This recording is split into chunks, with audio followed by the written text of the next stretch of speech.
Hey, Calc 2 kids, welcome to section 7.3, Trigonometric Substitution. So we are in the process of talking about different integration methods. We've talked about U substitution. We have talked about integration by parts. We did some clever replacements previously in 7.2 to integrate trig functions.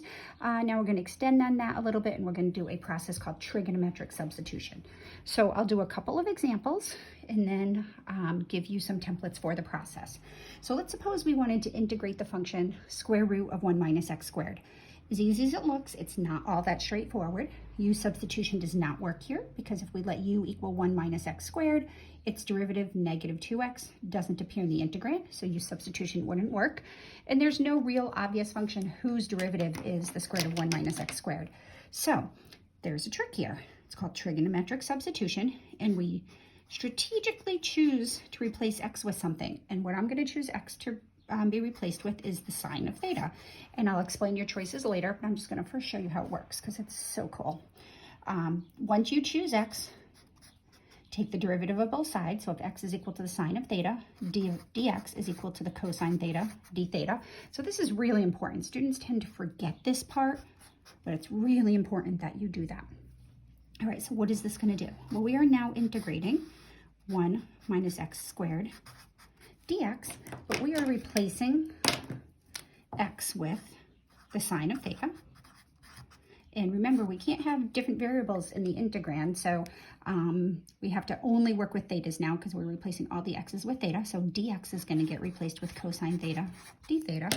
So my new integral is the square root of 1 minus, well, it's x squared. Sine of theta is just x, so we square it, so it's the sine squared of theta under the radical, and then dx is getting replaced with a cosine theta d theta. Don't forget this piece because your answer will be incorrect, and that's probably the place I see students make the biggest mistake. All right, well, what's the point of this? Well, a trig identity, 1 minus sine squared is just the cosine squared. Can you see where we're going with this? So we're really integrating the square root of the cosine squared of theta times the cosine of theta d theta. So I simply replaced 1 minus the sine squared under the radical with cosine squared. But the square root of the cosine squared is, cosine theta. And then we carry down this cosine theta d theta. So now we are just simply integrating cosine squared theta d theta. So integrating the square root of 1 minus x squared with respect to x, the original problem, is equivalent to integrating the square root of cosine squared with respect to theta. So now we're going to backpedal to our 7.2, and we're going to integrate the cosine squared by using a trig identity. Typically, the trick here is to use the trig identity, the power reducing identity. So I'm going to change this to cosine squared is 1/2 1 plus the cosine of 2 theta, right? Because that's what cosine squared is, d theta. So this is a trig identity, and you'll get so used to doing this. Cosine squared of theta is 1/2 1 plus the cosine of 2 theta. And why we do that is because now we can integrate both of these directly.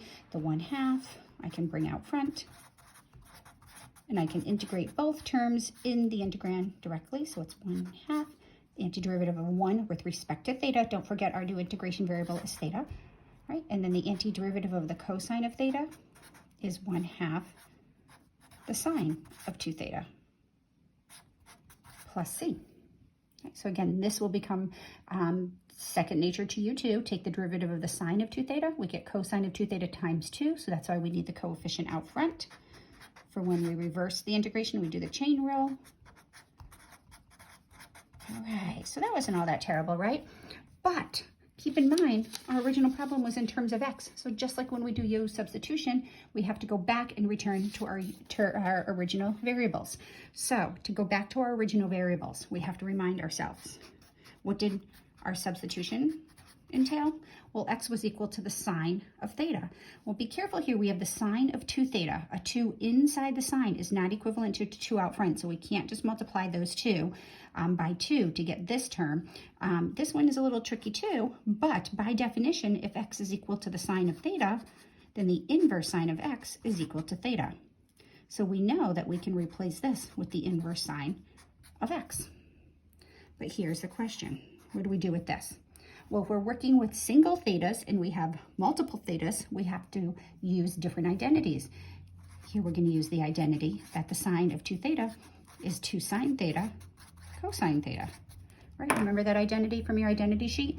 Well, that's great because now this is going to just be x because that's how we defined it.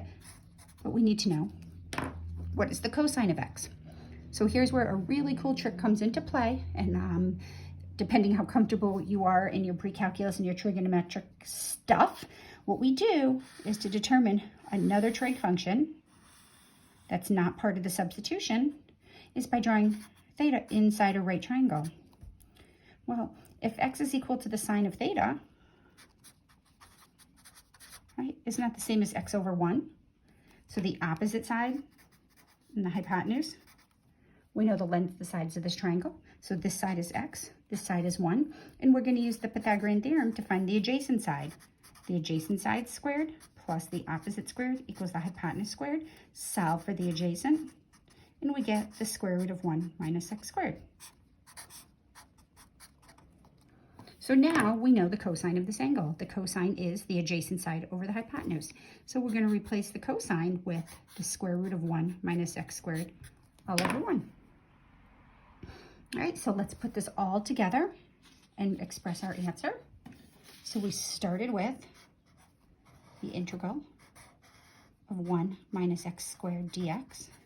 We turn this into theta, 1/2 theta, plus 1/4 times 2 sine theta cosine theta plus c, after we did the substitution and integrated. And then we put this back in terms of x. 1/2, well, theta is the inverse sine of x. And then 1/4 times 2 is 1/2. The sine of theta is just x. And the cosine of theta is the square root of 1 minus x squared plus c. And that's our final answer. Now remember, you can always check your answers by taking the derivatives and seeing that they equal the actual integration. All right, let's try that again. I'm just going to change one little detail, and we'll go through the process quickly because it's pretty much the same process, except we changed the constant to 9 instead of 1. So let's see how things change up a little bit and what a different strategic substitution would be.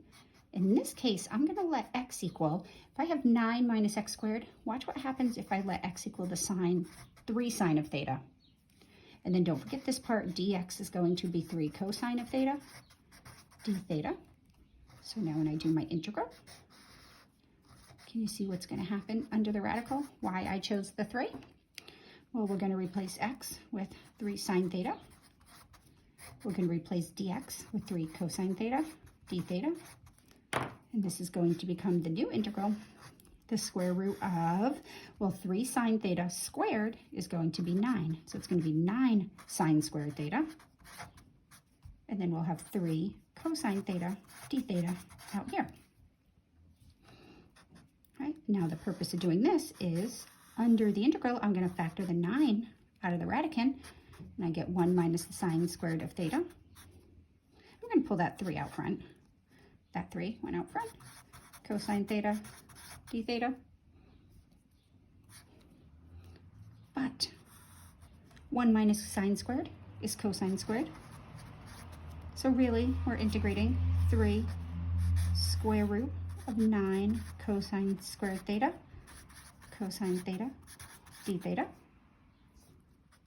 But the square root of 9 cosine squared is 3 cosine theta, d theta. And just clean that up, bring that 3 out front. We get 9 cosine squared theta, d theta. So you have to be really careful when your constants aren't 1. So it's a little bit different. Now to integrate cosine squared of theta, we use the half angle identity. So this is going to be, we're just going to integrate 1/2, 1 plus the cosine of 2 theta, d theta. And I'm going to bring that 9, make that 9 halves out front, antiderivative of 1 is theta. Don't forget we're integrating with respect to theta, plus 1/2 the sine of 2 theta. This will become second nature because you will do it so much. Now remember, we know what theta is. We know that the sine of theta is 3 times the sine of theta was x. That was our substitution. We have a double angle here, so let's get rid of that double angle. I'm going to distribute this at the same time. So that's 9/2, and that's going to be plus 9/4 times 2 sine theta cosine theta plus c. So this is our double angle identity. And then theta, I'm just going to clean this up. 9/2 sine theta cosine theta plus c. All right, now we got to turn it back into our x's. So what did we know? We know that x is equal to the sine of theta, 3 sine theta. So let's get what the sine of theta is equal to. X over 3 is the sine of theta. So that's nice. So that's just going to be x over 3. And then we use our inverse trig functions. If x over 3 is the sine of theta, the inverse sine of x over 3 is equal to theta. So that's what's going to go here, inverse sine of x over 3. But now the question is the cosine. So that's where we're going to draw our triangle. We know one of the trig functions of the angle. We can put it inside of a right triangle. So the sine is the opposite over the hypotenuse. So the opposite side is x, the hypotenuse is 3. We use Pythagorean theorem to find the adjacent. So the adjacent side squared plus x squared is 9. I'll let you do that. This is 9 minus x squared. So use Pythagorean theorem to determine that. So now we know the cosine. The cosine is the adjacent over the hypotenuse. So that is going to become square root of 9 minus x squared all over 3. All right, so let's put it all together. We started with the square root of 9 minus x squared dx. We turned this into the square root, the integral of the cosine squared of theta d theta, right? With a 9 out front. With 9 out front. We integrated that. We got 9/2 theta plus 9/2 sine theta cosine theta plus c, and then we turned it in terms of x, and we get 9/2. Well, theta is the inverse sine of x over 3 plus 9/2. The sine of theta is x over 3 times the cosine of theta, which is the square root of 9 minus x squared all over 3 plus c. We can cancel these two 3's in the denominator with that 9. Final answer, 9/2 inverse sine of x over 3 plus x over 2 times the square root of 9 minus x squared plus c. So pretty intense, a lot of work that took me about 3 pages of paper. But very cool. Again, you can take the derivative of this. It's a great time to check your differentiation skills and make sure that you get the integral that we started with. All right, let's try this guy. So do we always let x equal the sine of theta? Not in this case, because in this case, if we let x equal the sine of theta or even 4 sine theta, 16 plus 16 sine squared theta has no nice trig identity associated with it. So I'm going to make a different clever substitution. I'm going to let x equal 4 tangent of theta. Now, why would I do that? Well, give me a minute. Dx is equal to, well, it would be 4. The derivative of the tangent is the secant squared d theta. Don't forget this. I want to say this is probably the biggest mistake students make. They forget to replace dx with the derivative of what we called x. All right, so now why am I making that substitution? Well, let's look. 16 plus x squared to 3/2 dx. I'm going to replace x squared, or x with the 4 tangent of theta. Don't forget dx has to be replaced, not with just d theta, because it's not true. 4 secant squared theta d theta. All right, so what is my new integral going to look like? It is going to be 1, and it's going to be 16 plus 16 tangent squared of theta. Don't forget the 3/2 power. 4 secant squared theta d theta. All right, let's clean this up a little bit. I'm going to put, to make this short, I'm going to put that 4 up in the numerator and the secant squared of theta up here. Now I'm going to factor a 4 out of this product, this sum in the denominator. Nope, I'm going to factor 16 out. It will become a 4 in a minute. 1 plus the tangent squared. Do you see it yet? To the 3/2, and that's all here. D theta. All right, let's concentrate on this guy for a minute. I'm going to pull it out because I kind of wrote it messy. That's 16 times 1 plus the tangent squared of theta, all to the 3/2 power. Right, I'm going to distribute that power. That's 16 to the 3/2 power times 1 plus the tangent squared to the 3/2 power. Well, 16 to the 3/2 power is 4. 4 cubed is 64. Agree? So this just becomes 64. And then 1 plus the tangent squared. Well, if you notice, we have a great identity. 1 plus the tangent squared is just the secant squared. So this is the secant squared of theta, all to the 3/2 power. But in turn, the secant squared and the power to the 3/2, that just cancels, and that becomes 64 secant cubed of theta, because this is the square root cubed, and that's squared. So this new denominator just becomes, what we have here is 4 secant squared of theta, all over 64 secant cubed of theta d theta. Did you notice anything? Well, I'm going to take the 4 over 16 out, 4 over 64 out, and that just becomes 1/16 out front. Secant squared over secant cubed is 1 over the secant. But 1 over the secant is just the cosine. So we turned 1 over 16 plus x squared to the 3/2 dx, integrating that into the integral 1/16 antiderivative of the cosine of theta. Well, that's super easy. The antiderivative of the cosine is just the sine of theta. You can put our plus c on now or tag it on the end, as long as you don't forget it. But now the problem is our substitution was x is equal to 4 tangent of theta. If x is equal to the 4 tangent of theta, from that information, we have to find the sine of theta. So what we're going to do is draw our triangle. Here's my angle inside the triangle. I'm going to bring the 4 over to the other side. X over 4 is the tangent of theta. The tangent is the opposite over the adjacent. So I know that this is x, this is 4.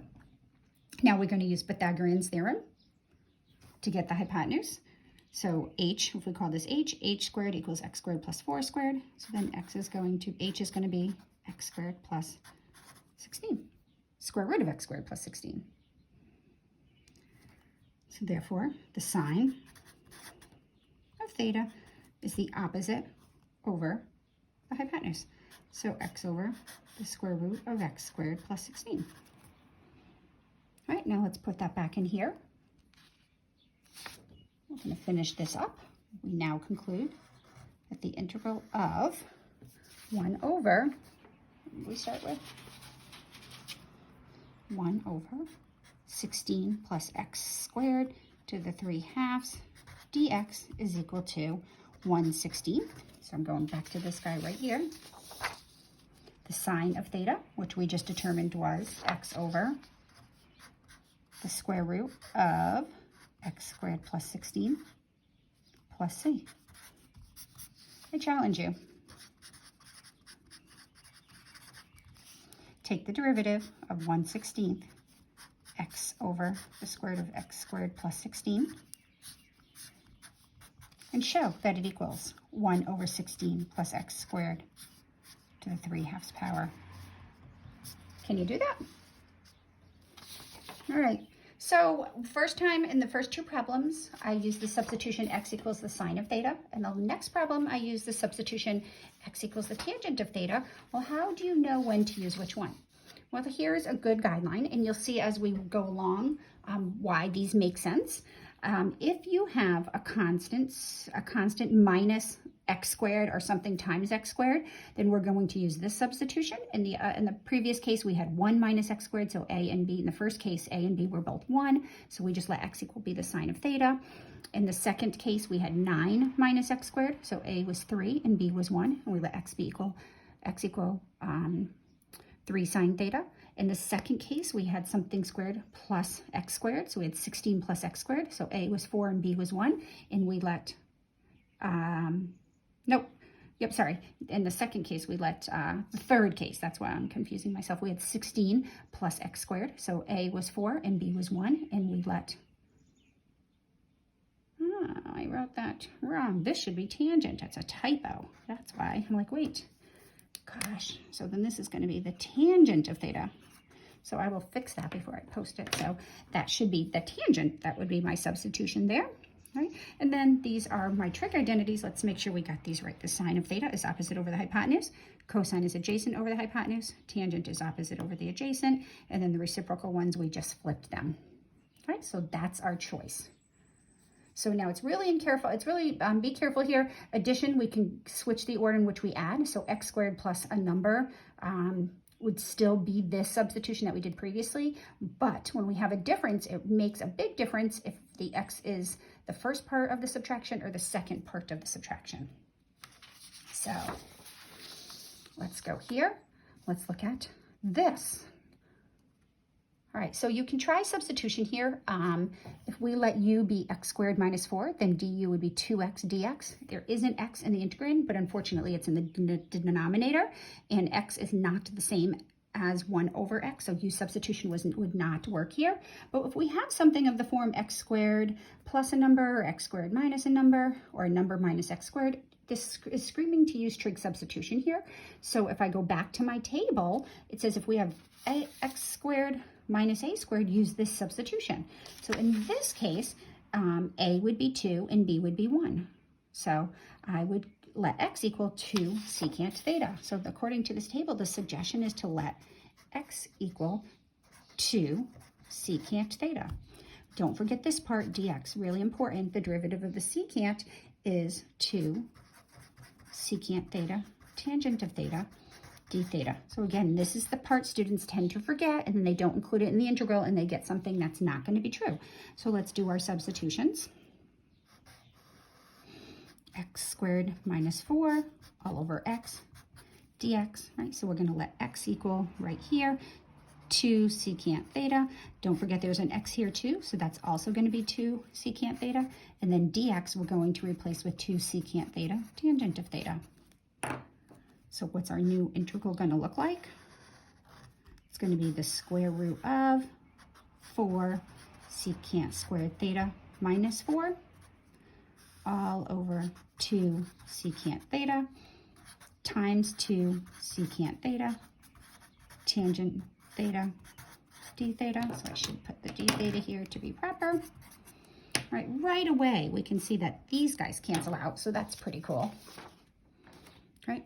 And then, well, what's going on here? Well, let's factor the 4 out of the integrand, out of the radicand. So that'd be 4 times the secant squared of theta minus 1. And then we have the trig identity, secant squared theta minus 1 is just the tangent squared. Oops, that's just all over 1. We have the tangent theta, d theta. Now we're just integrating. I'm going to pull that 4 out. That becomes 2 square root of the tangent squared of theta all over 1 times the tangent of theta, d theta. But tangent squared is just the square root of tangent squared is just the tangent. So let's write that as 2 tangent of theta, d theta. Now that is just 2, yeah, we're integrating tangent squared theta, d theta. All right, now this is probably one of the easiest integrals that students forget the simplicity of this and make it much more complicated. The antiderivative of the tangent squared, well, there's a trick here. If we use the trig identity, we're going to actually use the trig identity in reverse, the one that we just used, and I'm going to call the tangent squared the secant squared of theta minus 1. Why would I do that? Well, I'm going to pull this 2 out, and we get the secant squared of theta minus 1 d theta. Well, now if I look at each piece, we know the antiderivative of the secant squared. The antiderivative of the secant squared is just the tangent, because the tangent, the derivative of the tangent is secant squared minus theta plus c. So there we go. That's in terms of theta. So we integrated the square root of x squared minus 4 over x dx turns into 2 tangent theta minus theta plus c, but we have to turn it back into x's. So let's remind ourselves, we had x is equal to the 2 secant of theta. All right, well, unfortunately, it's not the tangent. So let's see, x over 2 is equal to the secant of theta. So the inverse secant of x over 2 is equal to theta. So that's what's going to go there, but we need to know the tangent of theta. We know the secant, so we can draw our triangle. Right, the secant is, well, the cosine is the adjacent over the hypotenuse, so this is the hypotenuse over the adjacent. So this is x, this is 2. We use Pythagorean's theorem to determine that this is, well, that squared plus that squared is this squared. So we are going to do x squared minus 4.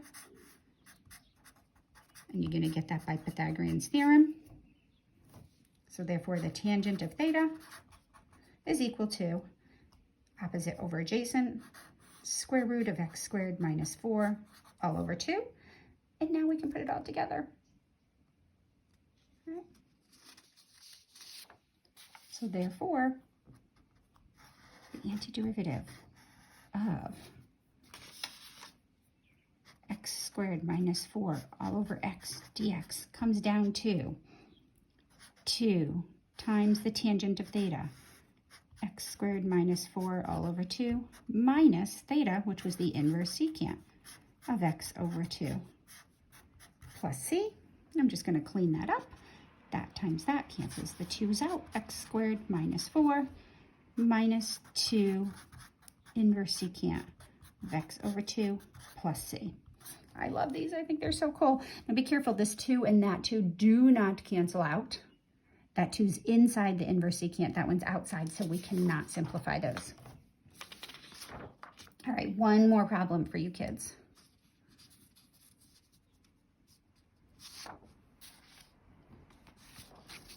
What do we got here? Oh, this is a little bit of a doozy. All right, let's go. One more, and then you'll be on your own. Let's see. Right, 4 minus x squared. Well, that's the form a squared minus b squared x squared. So we're going to let x equal 2 sine theta. Then dx is going to be 2 cosine theta, d theta. I mean, we could let x equal 2 cosine theta. We tend not to do that because the derivative of the cosine would be the negative sign, and we're trying to avoid negatives. So we stick with this substitution. So then let's look at our integral here.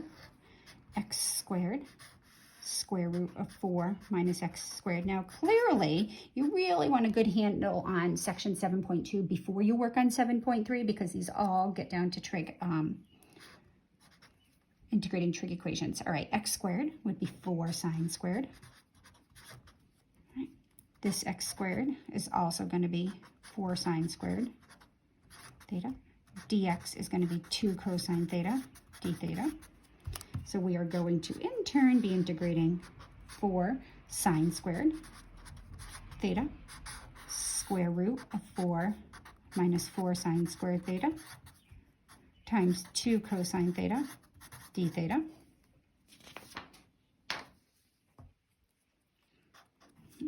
So we got, I'm going to bring that 2 and that 4 out, 8 sine squared theta. It's going to be 4 times 1 minus the sine squared, cosine theta, d theta. Well, 1 minus the sine squared is the cosine squared. 8 sine squared theta, square root of 4 cosine squared theta, cosine theta d theta. Well, the square root of 4 minus the cosine squared is 2 cosine theta. So let's pull that 2 out, and I'm going to call this 16 sine squared theta. Cosine times cosine is going to be cosine squared theta d theta. All right, how do we integrate sine squared, cosine squared? Well, if you go back to the hints in 7.2, if they're both even, we use the half angle identity. We're going to replace this with 1/2 times 1 minus the cosine of 2 theta. And we're going to replace that with 1/2 1 plus the cosine of 2 theta. All right, it's going to get a little tricky algebraically here. So 16, 1/2 and 1/2 is going to be 1/4. 1 minus the cosine of 2 theta. 1, oh, you ready for this guy? How do we integrate this? Well, let's do algebra. I'm going to combine those two. That just becomes 4 out front. 1 minus the cosine of 2 theta times 1 plus the cosine of 2 theta. Well, the product of the first is 1. The inners and the outers cancel. So it's going to be cosine squared of 2 theta d theta.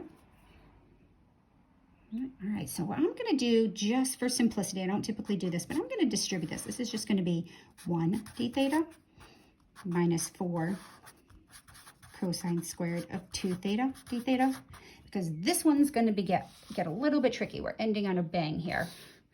This we know, this is just going to be 4 theta, so that's super easy. How do we integrate cosine squared of 2 theta? Well, when we have cosine squared, we're going to replace it with the half angle identity, but be careful now because we have 2 theta inside. So this is 1/2 1 plus the cosine of twice this angle, so it's going to be 4 theta. So we are now calling this 4 theta minus, that's just going to become 2, 1 plus the cosine of 4 theta d theta. And now we can integrate theta. And then the antiderivative of the cosine of 4 theta is 1/4 the sine of 4 theta plus c. I'm going to clean this up a little bit. 4 theta minus 2 theta minus 1/2 the sine of 4 theta plus c. So now we have 2 theta minus 1/2 the sine of 4 theta plus c. All right, this one's going to give us a little bit of a run for our money. No problem here because we let x equal 2 sine theta. What are we going to do with the sine of 4 theta? So I put this one in here intentionally. So we know, let's just go back up here. X is equal to 2 sine of theta. So x over 2 is the sine of theta. So the inverse sine of x over 2 is equal to theta. So that's easy. What about the sine of 4 theta? All right, well, sine of 4 theta is, how do we deal with this? The sine of 4 theta is the sine of 2 times 2 theta. So we can use the double angle identity here. It's 2 sine of 2 theta, cosine of 2 theta. But the sine of 2 theta is 2 sine theta, cosine theta. And then the cosine of 2 theta, you have 3 options to choose from. So if you go to your trig identity sheet, I don't know, for some reason I chose this. 1 minus 2 sine squared theta. So these are just identities. So be careful here. All right, so we know that the sine of theta, this is going to get replaced with x over 2. We have to draw our triangle, and that's going to just be x over 2. We'll have to draw our triangle to get what the cosine of theta is. So let's draw our triangle. Theta, the sine of theta is x over 2. We use Pythagorean's theorem. I'll let you do that. You get 4 minus x squared. So therefore, the cosine of theta is the square root of 4 minus x squared all over 2. So now this just becomes 2 times 2 times x over 2. Whoops, am I off my page? Sorry.